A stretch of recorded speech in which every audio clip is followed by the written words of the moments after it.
துளசிய ஜனனின்னு நினைச்சு கொஞ்ச நாள் காத்துட்டு இருந்தேன். அவ ஜனனி இல்ல துளசின்னு தெரிஞ்சு சந்தோஷப்பட்டு அந்த துளசி போயிடுவான்னு நினைச்சேன். ஆனா ஒரிஜினல் ஜனனியே வந்துட்டா. அவங்க 2 பேரும் சண்டை போடுவாங்க. சிவா அம்மாவை கன்ஃபியூஸ் பண்ணி 2 பேரையும் அனுப்பிடலான்னு சொன்னீங்க. அதையும் நம்பி நான் காத்துட்டு இருந்தேன்.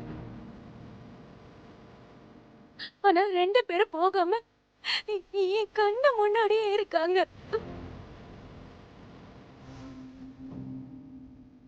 சிவா மாமாவும் அவங்களோட சந்தோஷமா பேசுறாரு, சிரிக்கிறாரு. என்ன அவரு கண்டுக்கிறது கூட இல்ல.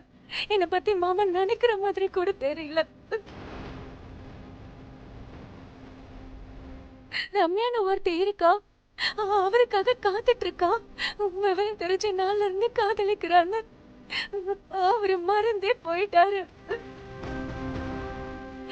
நீங்கெல்லாம் சொல்லி சொல்லி சிவா மாமாவ மனசுல புருஷனை நினைச்சு வாழ்ந்துட்டு இருக்கேன்னு அவருக்கு தெரியவே இல்லை.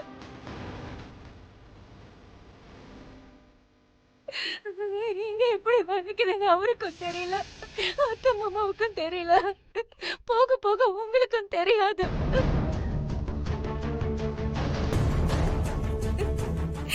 இங்க எப்படி வலிக்குதுன்னு எனக்கு மட்டும்தான் தெரியும்.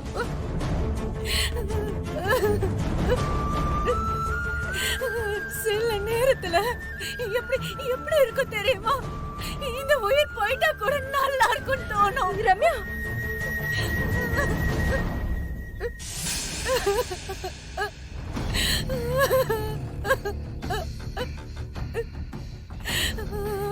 அந்த மாதிரி இருக்கும் வலி.